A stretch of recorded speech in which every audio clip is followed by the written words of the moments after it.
As mãos de Cecília tremiam no escuro. Não era só o frio da noite no deserto. Havia algo velho e pesado sob o assoalho que puxava mais do que madeira. Puxava memórias, puxava medo. Ela arrastou a unha pela fresta até sentir o metal frio da argola. Puxou. A tábua rangeu. Um pó fino subiu e o cheiro veio junto, uma mistura de mofo e algo que lembrava ferro antigo. A vela na mesa oscilou. Lá fora, o vento fazia a casa gemer como alguém com dor. Desesperada, ela aceitou um acordo estranho. As palavras vieram depois. Primeiro veio o ruído, 3 batidas, como quem pede permissão para entrar no passado. 3 batidas que mudaram tudo. Cecília tinha 20 pesos e 3 filhos. Tinha o sobrenome do marido que já não lhe servia como escudo e uma casa que ninguém quisera. Comprar aquele pedaço esquecido na beira da estrada para fugir dos olhares, para tentar costurar uma vida com retalhos. O preço fora baixo, o silêncio mais barato ainda. A casa ficava isolada, cercada por terra seca e rastros de carros antigos. À tarde, o sol abandonava o telhado e a lona remendada estalava. À noite, a casa guardava sombras. Roberto, o marido, morrera 3 anos antes numa esquina da cidade grande. Não fora apenas a morte que os empurrou para longe. Fora a decisão da família de se esquivar do escândalo, de fechar portas. Cecília levou o que pôde. 3 camas improvisadas, panelas amassadas, a esperança de um recomeço. Os filhos se chamavam Diego, Mateu e Sofia. Vozes que enchiam o espaço com perguntas e risos ansiosos. Eles eram a razão. Sempre os haviam sido. Na primeira noite naquela casa, quando o calor ainda pairava nas tábuas, Cecília decidiu vasculhar o assoalho porque o chacoalhar das ripas parecia falar. Encontrou a fresta e, por impulso, puxou a tábua. A cavidade era rústica, forrada de terra e de poros de madeira. Dentro, 3 caixas metálicas, encadeadas entre si. O metal estava corroído, a corrente presa com um cadeado que parecia já ter sido esquecido por décadas. Em tinta fosca, perto das caixas, alguém tivera gravado uma cruz invertida e por baixo a palavra 1995. 30 anos, pensou Cecília. 30 anos de silêncio enterrados ali mesmo. O medo apertou o peito. Havia algo sagrado naquele lugar. Não de religião, mas de tempo e de segredos que alguém quisera esconder com as próprias mãos. Ela enrolou as caixas num cobertor e as levou para a mesa. Acendeu mais 2 velas. O frio da noite não ajudava, a vela tremia. A casa exalava histórias antigas. Cecília não sabia ler todas, mas sabia sentir quando um capítulo começava a se mover. Na manhã seguinte, levou as caixas para a cozinha e ficou olhando sem coragem de abrir. Olhou os filhos dormindo, Diego com o rosto ainda de menino, Mateu com o pé torcido de tanto correr, Sofia, minúscula e calma entre panos. Eles eram a conta. Eles eram a aposta. Cecília havia chegado até ali por amor obsessivo. Não ia recuar por medo. Essa era a razão que limpou as lágrimas do seu rosto. Fui até o povo. O mercado ainda fervilhava de vozes. Mulheres vendendo tampas de panela, homens conversando de política das estradas, crianças correndo com pedaços de bola. Parou na banca de refúgio, que a olhou de cima a baixo com um reconhecimento que não precisava de palavras. Refúgio a conhecia, a própria vida a conhecia. Entre um eco e outro do mercado, Cecília falou baixo sobre as caixas. Referiu 1995 como se fosse uma ferida recente. Refúgio ficou pálida por um segundo e puxou uma cadeira. Fez um gesto com a mão para que Cecília se aproximasse e disse palavras sussurradas, cheias de cuidado. 1995 foi quando Arturo Villarreal desapareceu. Clara também. Ninguém falou alto naquela época. Os Villarreais eram poderosos. A velha voz de Refúgio lembrava cenas vistas em filmes. Gente que não quer falar para não chamar atenção. Mas havia algo mais. Refúgio contou pedaços. Arturo era um homem meticuloso nos negócios, curioso com tecnologia. Tinha uma gaveta com fitas e discos que ninguém entendeu muito bem. Era obsessivo com provas. Cecília ouviu quaderno e anotações, como se fossem promessas. E a menina com as iniciais C no vestido, alguém tinha visto. Não ousou dizer mais. Ela procurou Dona Matilde naquela tarde. A senhora morava numa casinha com varanda, onde o tempo parava. Matilde tinha as mãos marcadas e uma memória que acumulava segredos como quem acumula moedas. Ela recebeu Cecília com chá e um olhar que sabia onde o resto das histórias se escondia. Foi Matilde quem contou sobre Macário Fierro, homem com boa fala e mãos que faziam contratos diferentes das leis, homem cujo território era visto como intocável. Ele gostava de ter o controle do que se falava na cidade, disse Matilde. Se algo surgia com nomes, ficava ruim para muita gente grande. Não era apenas roubos, eram alianças. Ao ouvir o nome de Macário, Cecília sentiu um frio diferente, uma presença que ocupava o espaço ao redor. Matilde falou ainda de Arturo como alguém que vira demais. Envolvera-se com documentação que incomodava. Era comum naquela terra que o que incomoda acabe enterrado. Matilde deixou escapar algo em voz quase inaudível. Arturo guardou coisas digitais, sabia usar essas memórias que agora chamam de USB. Um homem cuidadoso, escondeu o que podia. Cecília repetiu a palavra USB como se fosse um talismã. Como primeiro passo, Arturo soubera que a palavra preocupação precisaria de provas, com nomes, datas, transferências. Cecília tornou-se absorvente dessa informação. Se Arturo fora meticuloso, se existira algo físico e digital, talvez ali estivesse a verdade. No retorno à casa, o calor do entardecer parecia carregar olhares. No mercado, perceberam um homem que a olhou como quem mede possibilidades. Macário não era uma figura do povo. Ele impunha a presença. Usava botas limpas, camisa bem passada, tinha um detalhe, um anel que refletia a luz como sinal. Quando passou com um grupo, a conversa baixou. Refúgio lançou um olhar que dizia, cuidado. Cecília pegou as caixas e apertou o cobertor com força, como se apertá-las mais no peito pudesse proteger algo, ou protegê-la. A primeira leitura das caixas foi um tremor. A primeira continha papéis amarelados, envelopes rasgados, fotografias pontilhadas de tempo. Havia nomes e números, contratos com assinaturas que pareciam carindar culpabilidades. Havia selos desbotados, fotos de pessoas em reuniões, imagens de terrenos, de escrituras e de transferências que ligavam empresas locais a negócios cobertos. Havia anotações que falavam de pagamentos e de terrenos que desapareceram da vista da cidade. Um documento datado com a letra de Arturo mencionava projeto e conta de terceiros e trazia notas sobre pagamentos que não batiam. Cecília lia e sentia como se cada palavra abrisse uma porta silenciosa. Na segunda caixa havia algo que se segurava entre o profissional e o íntimo. Um caderno, encapado com papel áspero e rabiscos. O caderno tinha nome e letra, Arturo. Registrava nomes de pessoas, datas, número de cheques e havia observações ásperas. Não confiar em licenciado Ramírez. Vigilância em 25/3/95. Datas. Cecília bateu a mão e sentiu o calor do papel, embora estivesse frio. Em uma página, Arturo escrevera palavras como se dissesse desculpas para si mesmo. Se algo acontecer, que a verdade não morra. Ali estava a prova de que alguém há 30 anos se preocupou em anotar, em guardar, em não deixar o silêncio levar aquilo que poderia ser usado contra poderosos. Na terceira caixa, havia algo que calou a respiração de Cecília. Um pedaço de tecido, pequeno, dobrado com cuidado. Era um vestido de criança, gasto, com uma marca, um C bordado na bainha. Havia fragmentos que pertenciam a alguém que fora criança. Cecília sentiu a vertigem do tempo.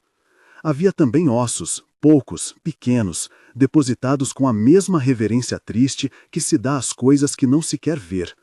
Ela não era lá uma mulher de ciência, mas reconheceu a sacralidade daquele objeto. Não houve descrição gráfica, apenas a sensação de que algo íntimo e indecente fora escondido. O cheiro do tecido prensado subiu lembrando poeira e chá frio. Cecília fechou os olhos. Havia uma cruz invertida gravada no interior da tampa da terceira caixa, repetindo o 1995 que já vira sob o assoalho. Era como se alguém tivesse assinalado: aqui está a data em que tudo mudou. Alguém quisera deixar um símbolo. Uma cruz invertida não era um símbolo religioso para muitos. Era ali um marcador de tempo e de desafio. 1995. A repetição fazia a cabeça de Cecília bater contra uma parede de perguntas sem janela. Foi nessa noite que as batidas na porta vieram. 3. Devagar, um sopro de ameaça. Cecília abriu a porta uma fresta e viu a sombra daquela voz que já ouvira no mercado. Não precisa de rosto para ser reconhecido por quem vive medo. A voz falou clara, sem pressa. Você achou algo que não devia. Não precisa ser tão corajosa. Havia um aviso e um convite. Macário não veio pessoalmente. Mandou recados por homens que pareciam ter treinado o silêncio. Havia um tom de barganha na voz. Entregue o que tem, disseram. Ninguém precisa se machucar mais. Nós queremos o caderno, só isso.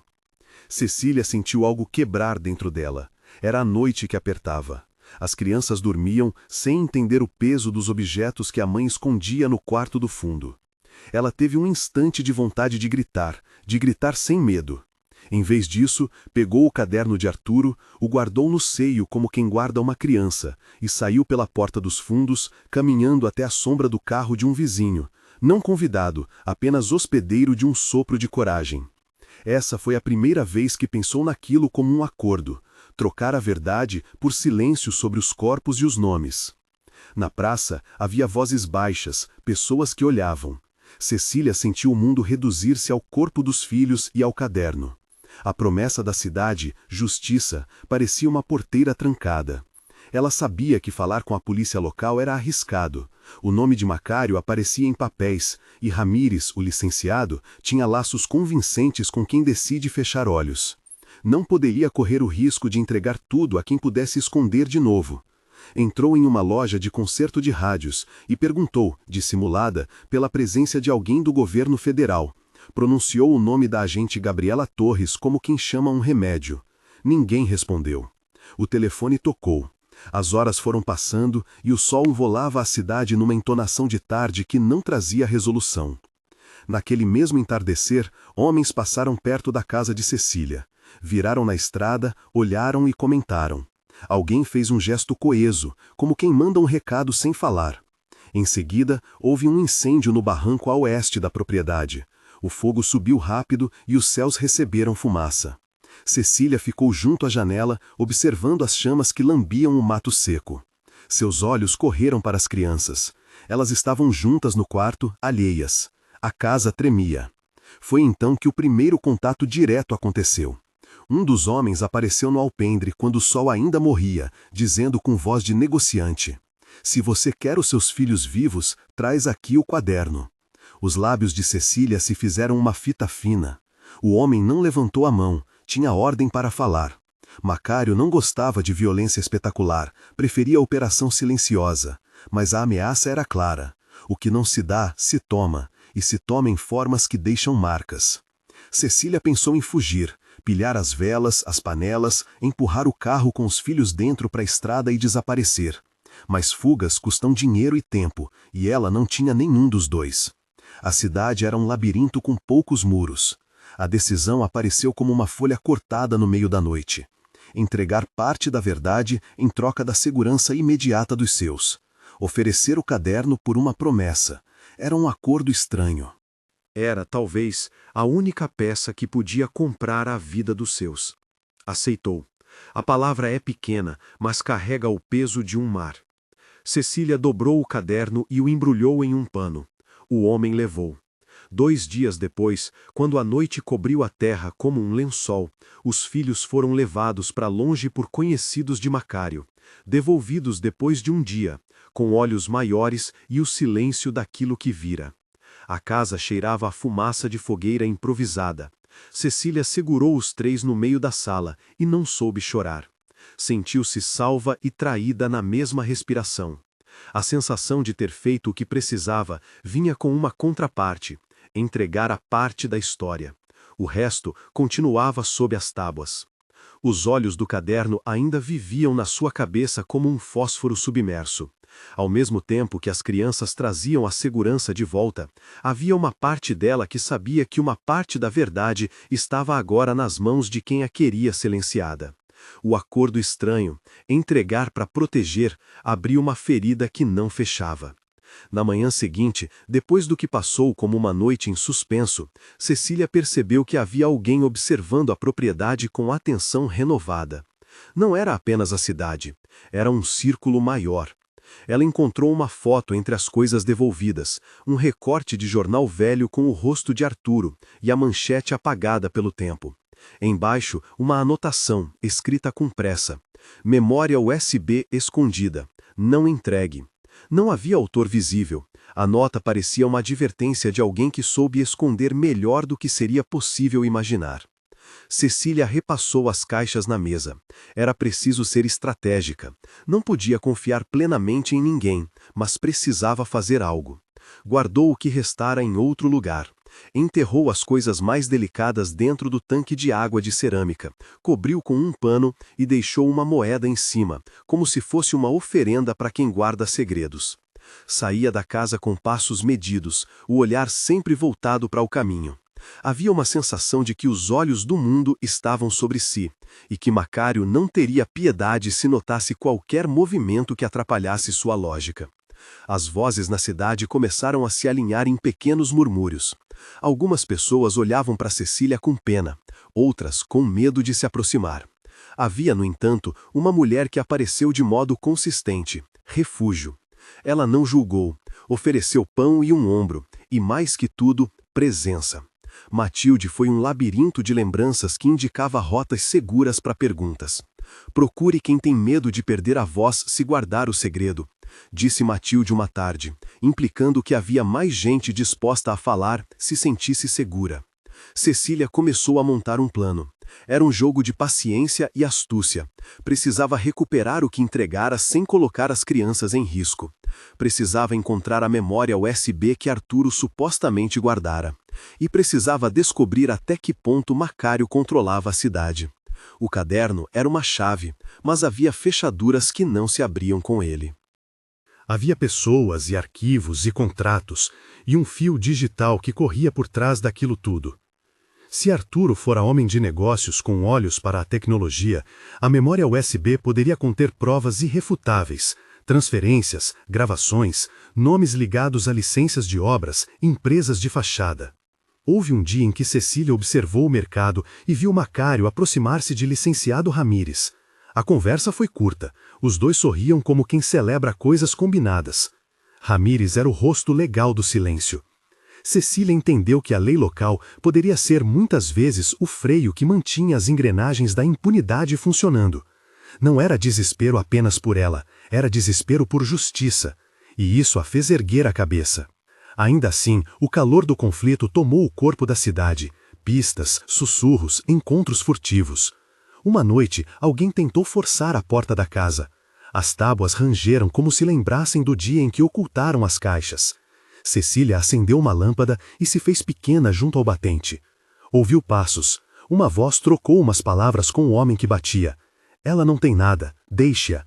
O recuo foi um alívio, não completo. A sombra tinha retornado para lembrar que a qualquer deslize, tudo poderia ruir. Ao mesmo tempo, um fio estreito de esperança surgiu. Havia rumores sobre uma agente federal que se chamava Gabriela Torres, conhecida por lidar com casos que os delegados locais evitavam. O nome soava como promessa, alguém de fora com independência. Cecília pensou em escrever, em levar todo o material para fora da cidade. Mas os caminhos eram perigosos e Macário parecia ter muitos deles trancados. Em uma madrugada de vento que fazia sons de porta velha, Cecília decidiu cavar mais fundo sob o solo. Precisava achar a terceira gaveta do esconderijo. Além das 3 caixas, sentia que Arturo havia deixado mais. Algo menor, digital, fácil de perder, uma mensagem encurvada no tempo. Cavou com as unhas e, por fim, encontrou um compartimento secreto na base de um armário gasto. Havia um pequeno estojo metálico, quase invisível, que não fora percebido primeiro. Dentro, envolto em tecido encerado, um objeto do tamanho de folha de papel. Cecília tocou e o reconheceu por instinto. Uma pequena memória USB, envelhecida pelo tempo, lacrada por fita. Era a prova final de que Arturo tivera visão além da hora. Era também aquilo que poderia derrubar impérios. Ela levou a USB na palma da mão como quem leva um feto de esperança. Foram minutos longos até chegar ao carro velho do vizinho e guardar o objeto entre livros. Sua respiração era curta e rápida. O mundo parecia ter calibrado outra vez o peso de sua coragem. Mas não era possível cravar certezas. Ao mesmo tempo em que descobria, Cecília percebeu que o perigo também recuara para planejar. Havia cartas por jogar. O acordo que fizera para salvar os filhos estava fresco, e por mais que ela tentasse ver sentido nele, havia um preço a ser pago. Mãos que agora possuíam parte das provas. Se Macário possuía o caderno, e se o caderno continha a chave, ele também sabia onde mirar. Cecília percebeu que a USB poderia ser o que restava de ar para continuar a lutar. Porém, precisavam ser cautelosa. Entregar ou não entregar? Confiar em quem? Levar para a polícia local? Ou tentar chegar a Gabriela Torres? O tempo, naquele ponto, não era aliado, era uma fita que queimava. Foi então que, em outra visita ao mercado, Cecília notou um carro diferente. Um carro federal? Não tinha certeza. Alguém deixou um bilhete na banca de refúgio com palavras simples e diretas. Se precisa, pergunte por Gabriela Torres. Às vezes, quem vem de fora muda o jogo. Não havia mais do que isso. Era ao mesmo tempo um alívio e uma armadilha potencial. Quem colocara o bilhete? Como saber se não era outro jogo para fazer Cecília se abrir para alguém perigoso? No começo da noite, quando as crianças já dormiam e a casa vivia o seu estado mais vulnerável, um carro parou na estrada. As luzes eram baixas. Era um passo novo. Cecília apertou a pequena USB contra o peito. O acordo estranho já pesava como uma sombra curta. Entregara algo e recebera algo em troca. A promessa de proteção era real. Os meninos roncavam. Sofia murmurava um nome que cismou em se repetir. Cecília sentou-se na cadeira de frente para a porta e ouviu a areia roçar as botas. A história ainda não estava pronta. O fogo no barranco queimara como advertência. Macário estava atento. O caderno havia saído de suas mãos. A USB estava guardada. E ali, no equilíbrio frágil entre o que foi entregue e o que ficou escondido, Cecília sentou, com o corpo pesado de quem aceitara um acordo estranho para salvar aqueles que mais amava. O preço ainda não fora cobrado por inteiro. Mas o ar tinha gosto de promessa e de ameaça. Ela fechou os olhos por um momento e, quando os abriu, viu na penumbra um vulto aproximar-se da janela. Não uma sombra qualquer, mas um rosto que ela não tinha certeza de reconhecer. O som de passos rápidos, um recado batendo na porta, suave como o pescoço de gato. Cecília levantou-se, com a USB na mão, e se preparou para ouvir a próxima batida. As 3 batidas que começavam a se repetir como um relógio que não quer parar. A terceira batida ecoou mais forte, como se o tempo quisesse lembrar Cecília de algo que ela ainda não havia entendido. Ela prendeu a respiração, a mão ainda apertando a USB no bolso do vestido. A vela na mesa projetou uma sombra longa. Lá fora, a areia estalava sob passos que não deveriam estar ali. Alguém chamava sem falar, um som seco na madeira. Cecília moveu-se com cuidado até a fresta da janela e empurrou a cortina com a ponta dos dedos. Uma figura encapuzada ficou por alguns segundos sob a luz pálida do poste. Depois, baixou a cabeça e colocou um bilhete na soleira. Sem tocar a porta, voltou a desaparecer para dentro do escuro, como se fosse um visitante indigno do ar da cidade. Cecília abriu o bilhete com dedos trêmulos. Havia apenas 3 linhas, escritas depressa. Gabriela virá. Traga a USB. Não confie em Ramírez. Ponto atrás da igreja. Hoje à meia-noite. Não havia assinatura. Havia uma sombra de promessa e um sabor de armadilha. Ela olhou para os 3 rostos dos filhos que dormiam. Sofia sufocou um resmungo. Diego revirou-se na cama. Mateu puxou o cobertor. O mundo inteiro cabia ali, naquele quarto pequeno. Cecília guardou o bilhete ao lado do coração, como se fosse um sinal que poderia aquecê-la quando o medo apertasse. Estava tão cansada que pensou em desistir de tudo e ir embora pela estrada na madrugada. Mas desistir exigia um movimento e um destino que ela não podia pagar. À noite, caminhou para a praça com passos medidos. As lâmpadas do centro lançavam círculos pálidos sobre barracas vazias.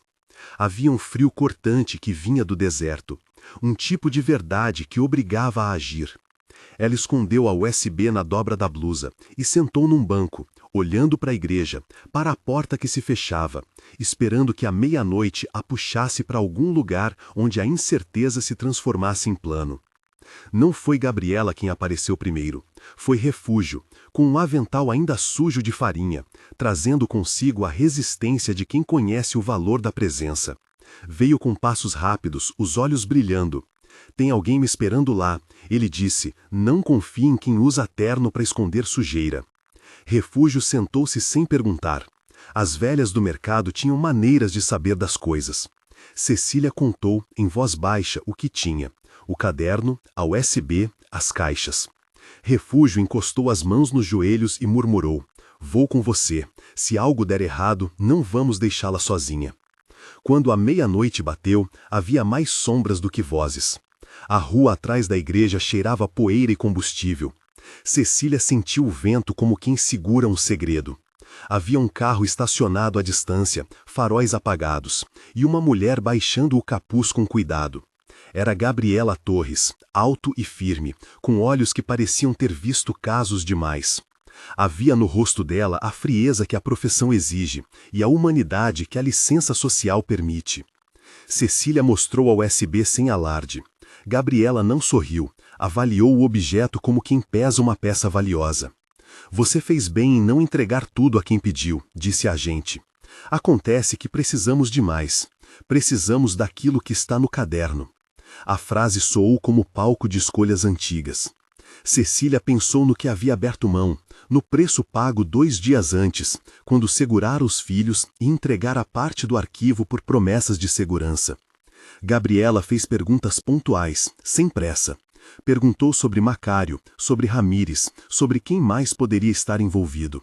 Antes de Cecília terminar a história, a agente já desenhava no ar as possibilidades.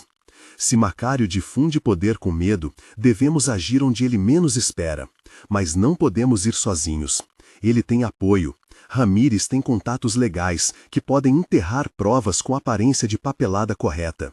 Gabriela sabia do desenho da cidade, o poder local que protege seus peões. Foi ali que surgiu a opção que Cecília mais temia e mais desejava: levar a USB para uma perícia fora dali, onde ninguém pudesse manipular os arquivos. Gabriela falou de peritos, de selos, de transporte seguro. Prometeu que faria parte da equipe que traria agentes federais, não porque fosse romântico, mas porque era eficiente.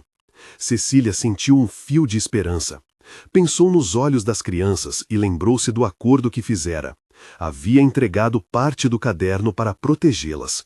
Ainda assim, algo no íntimo não a deixava aceitar a ideia de que algo tão vital pudesse ficar nas mãos de alguém como Macário. Gabriela ouviu e não julgou. Você fez o que achou que protegeria seus filhos. Agora, se quiser, podemos recuperar parte do que foi entregue e trazer aqueles que fingem de poder para a justiça. Havia um plano tateado, uma rede começando a se formar. Mas há risco, avisou a agente. Eles vão tentar recuperar o que perderam. Não subestime os contratantes que trabalham para Macário.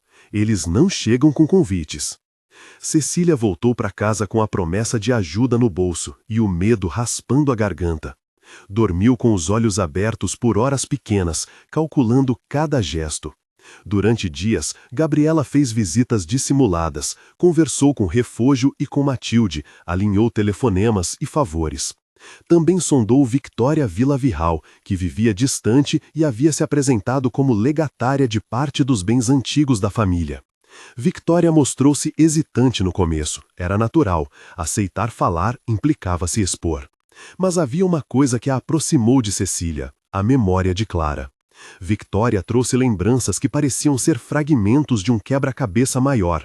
Cartas perdidas, menções a transferências suspeitas e uma confissão sussurrada de que algumas pessoas da família temiam Arturo por ver demais. Do outro lado, Ramírez não ficou imóvel.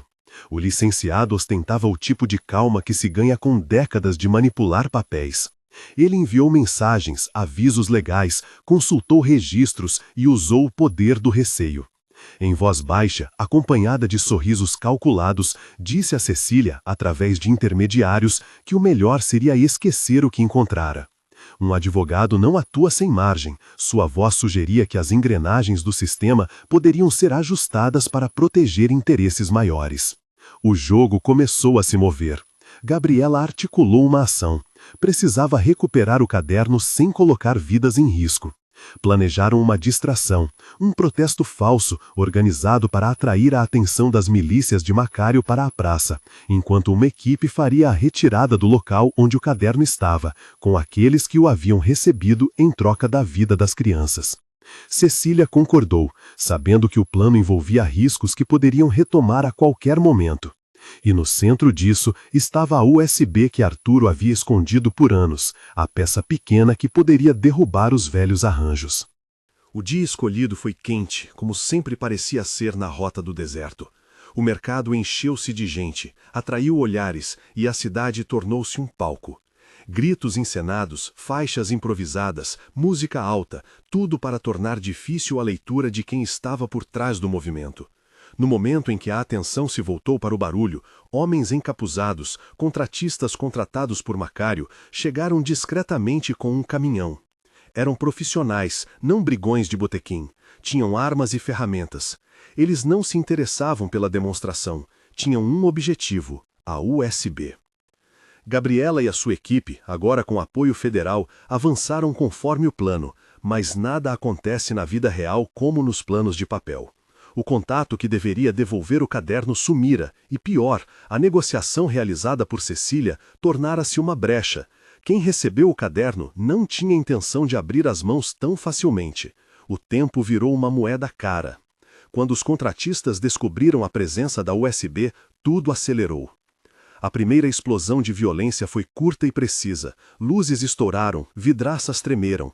Homens correram, a fumaça subiu do combustível que haviam espalhado para criar pânico. Cecília correu para casa, sentiu o cheiro forte de fumaça, ouviu um estalo que lembrava os dias do incêndio anterior. Gritos cortaram o ar, não eram apenas palavras, eram ordens ramandados. Diego agarrou a mão da mãe, a pele quente do menino colada à dela. Mateu, com os olhos arregalados, repetia: "Mãe, tem gente." Sofia encolhia-se no canto, com a voz tão baixa que parecia fazer coco. Cecília pensou em correr para o carro, em fugir para longe, mas Gabriela segurou-a. "Não vamos separar. Fique aqui e confie."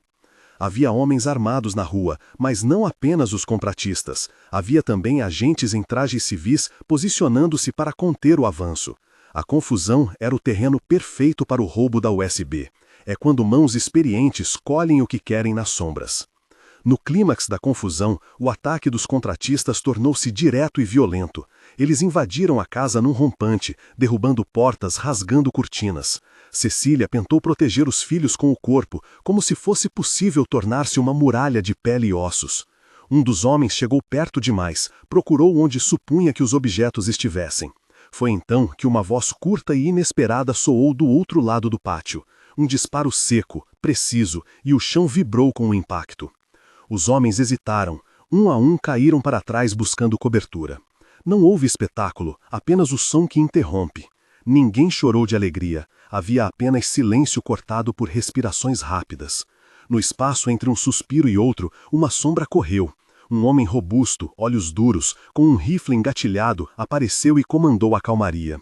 Ele se moveu como se soubesse o que fazer, como se já tivesse visto a morte de perto e decidido ser quem a separa dos vivos. Ele se apresentou rápido, num sopro. Ernesto Cárdenas. Disse que vinha por conta própria, que conhecia os homens que trabalhavam para Macário porque havia motivos pessoais para isso. Não entregou motivações longas. Não precisava. Seus olhos carregavam razões que não pediam explicação.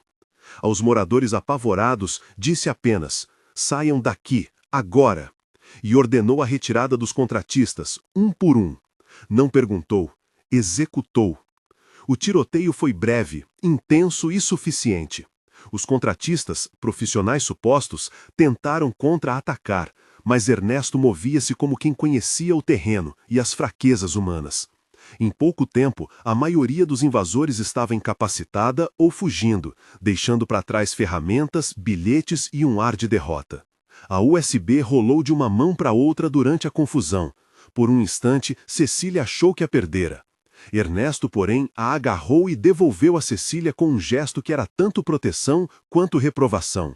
Não deixe nas mãos de ninguém, disse, e foi embora, antes que alguém pudesse perguntar por quê. A chegada de Gabriela e de agentes federais, que então irromperam em cena em força organizada, mudou a dinâmica. Haviam evidências suficientes para agir, sinais de arrombamento, bilhetes que ligavam os contratistas a Macário e um padrão de intimidação que podia ser enquadrado. Macário foi detido em flagrante pela primeira vez, que equivale a um ato público tão óbvio. A polícia local teve de ceder espaço ao federal diante da evidência e da pressão. Ele foi colocado em algemas, em meio a murmúrios. A figura imponente que dominava a cidade por camadas de medo encontrou pela primeira vez em anos o frio do metal policial em suas mãos. As etapas que se seguiram não foram solenes ou rápidas, foram burocráticas, dolorosas e demoradas. Foi necessário levar a USB para um laboratório forense, garantir sua integridade, desbloqueá-la sem contaminá-la. A perícia levou dias. O que ela revelou não foi apenas um nome ou um contrato isolado. Eram arquivos, planilhas, registros de transferências, gravações de reuniões e evidências de empresas de fachada que convergiam para um mesmo grupo de interesses. Haviam menções a terrenos vendidos por valores que não batiam, a participação de empresas ligadas a Ramírez, a notas de pagamento que tangenciavam autoridades. Em arquivos de áudio havia vozes que mencionavam obras, permissões e acertos que agora se tornavam provas. A cidade, que havia se acostumado ao silêncio, agora conheceu o murmúrio do escândalo. As prisões se multiplicaram. Além de Macário, outros nomes surgiram em documentos. Gente que se considerava intocável passou a acordar de noite com a visita de investigadores. Licenciado Ramírez foi citado em documentos e chamado para prestar esclarecimentos. A presença de Victória Villarreal como testemunha, ainda que relutante, trouxe à tona detalhes que Arthur em vida havia tentado preservar. O caderno, as fotos e a USB formaram uma trilha que, pouco a pouco, conectou delitos àquelas pessoas que antes pareciam cercadas por imunidades. Por vezes, a cidade reagiu com incredulidade. Por vezes, com alívio. Havia quem considerasse as ações como retaliação e quem as visse como ato de coragem depois de 30 anos de silêncio. 30 anos, repetiam algumas vozes, como se dissessem queriam que o tempo se lembrasse também. Cecília, por sua parte, não experimentou alegria sem ter acompanhado a conta do sangue. As noites ainda lhe vinham longas e vazias. Dormia com os filhos, mas o sono era raso. Estava acostumada a ouvir a cidade como se ela, de algum modo, pudesse falar de volta. Ernesto desapareceu tão rápido quanto surgira. Alguns contaram o tê-lo visto partir na beira da estrada. Outros afirmaram que o viram caminhar para o mato. Houve quem dissesse que seu irmão, Miguel, havia sido uma das vítimas indiretas daquela teia, talvez um empregado que soubera demais, e que Ernesto buscava justiça à própria maneira.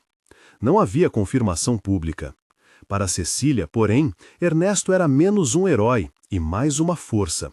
Alguém que, naquele momento, decidiu que a linha entre o que é certo e o que é seu não se cruza sem alguém pagar por ela.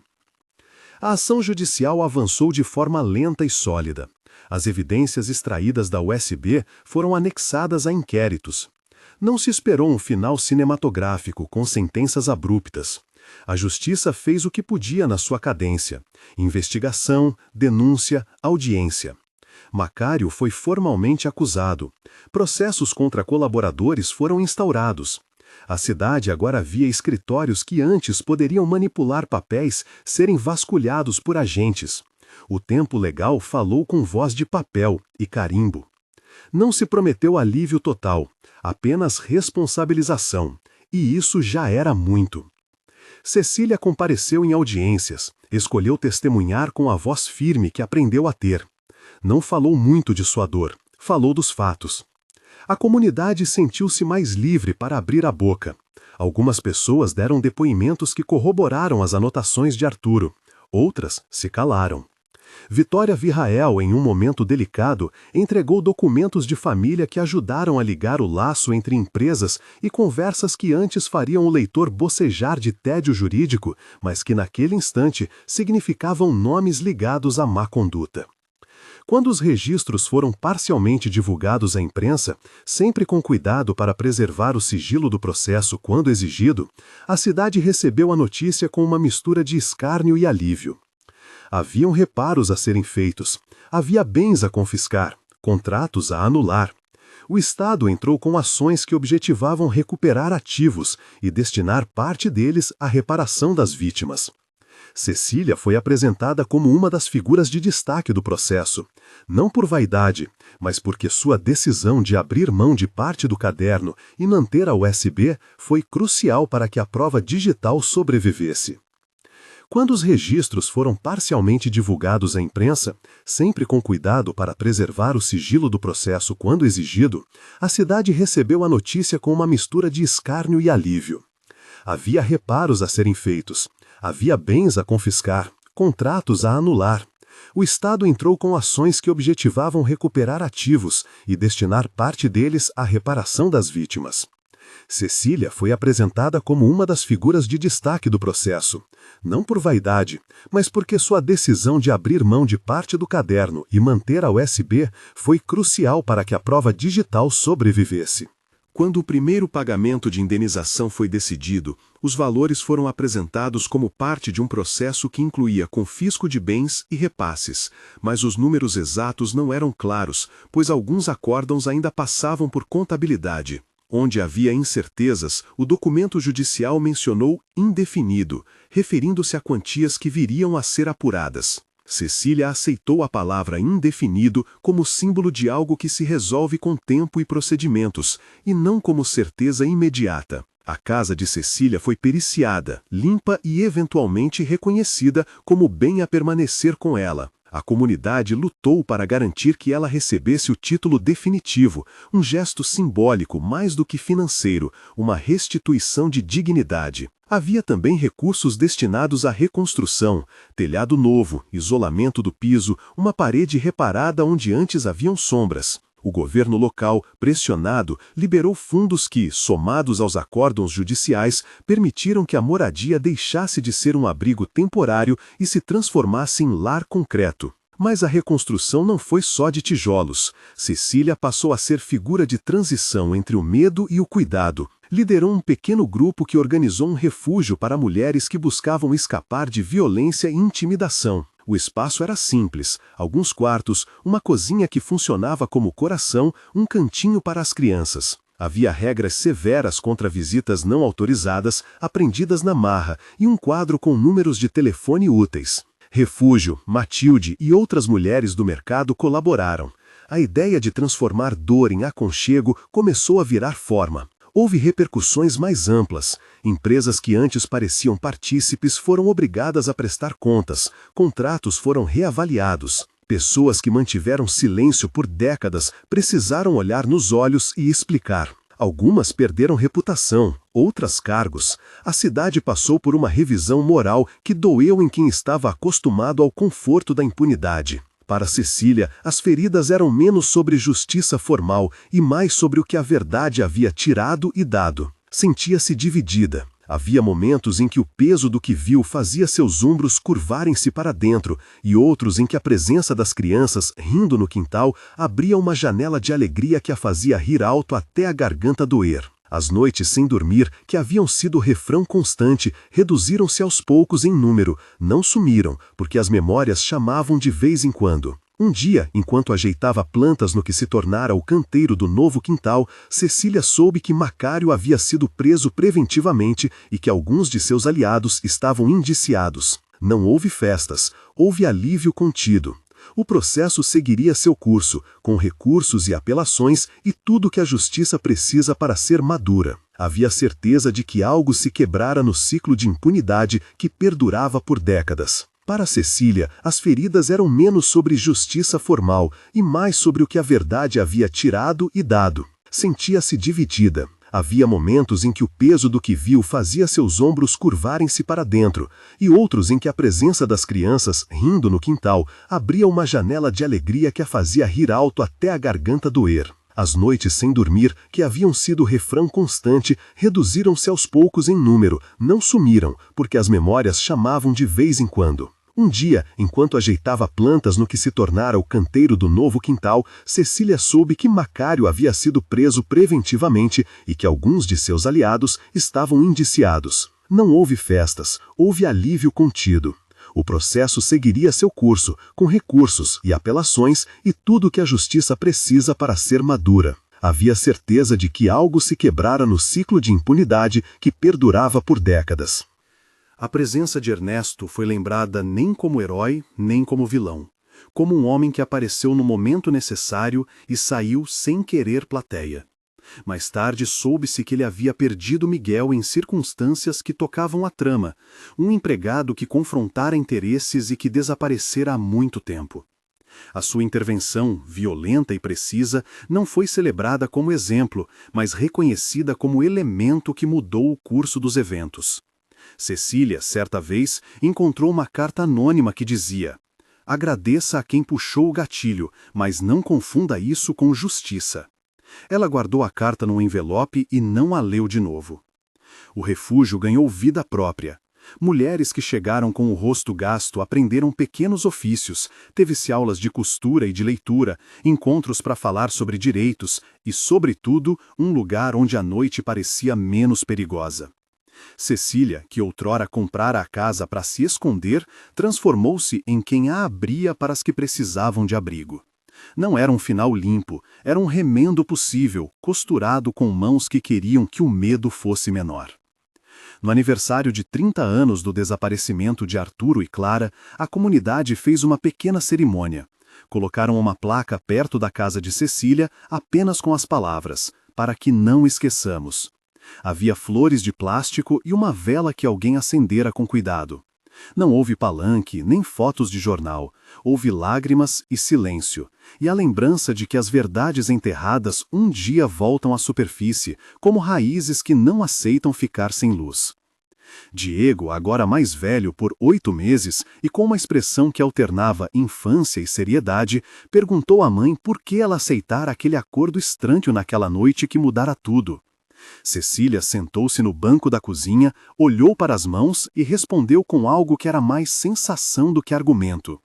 "Porque às vezes, filho, a gente faz escolhas ruins para evitar que algo pior aconteça, e depois tem que limpar a sujeira que ficou." Não era ensino simples, era confissão. O menino assentiu, como se entendesse uma lei do mundo que os adultos costumam traduzir em desculpas. Os dias passaram e o quintal ganhou uma pequena horta. As crianças brincavam à sombra de um pé de limão e o som delas, que antes significava perigo e plano, passou a ser melodia que ajudava a curar. Cecília aprendeu a rir de novo, devagar, em intervalos que pareciam pequenos milagres. Encontrou forças em refazer a casa, pintou as paredes com cores suaves, colocou um banco na frente e, às vezes, sentava ali à tarde para ouvir conversas que antes não ousaria escutar. Houve consequências e ainda haveria processos e recursos. Não se prometeu a utopia, esse não era o tom. A história exigia reconhecimento do custo, noites de trauma, o preço pago pela coragem e por decisões que partiram o coração. Cecília sabia que pagar isso não era apenas recuperar o que foi perdido, mas aceitar que a reconstrução incluiria cicatrizes que nunca mais seriam invisíveis.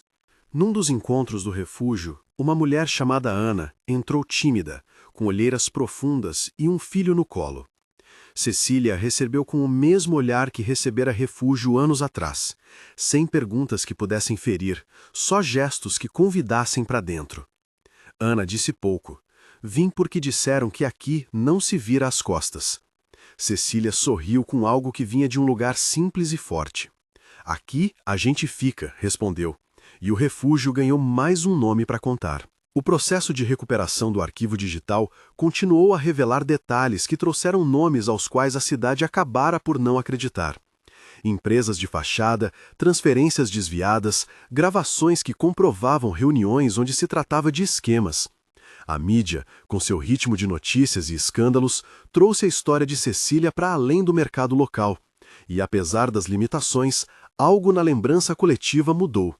Havia agora não apenas vergonha, mas também vontade de ação. Cecília teve momentos em que sentia a presença de Arturo como uma sombra benigna, e às vezes como acusação.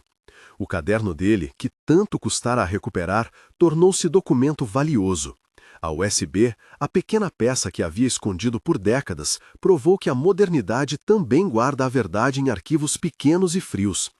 A cruz invertida com 1995, que ela encontrara sobre as tábuas, passou a ser um símbolo que as pessoas olhavam com respeito, não por folclore, mas por tempo marcado. No fim das contas, a aceitação do acordo estranho, a escolha de entregar o caderno em troca da segurança instantânea dos filhos, foi o ponto de inflexão que mudou a vida de Cecília para sempre.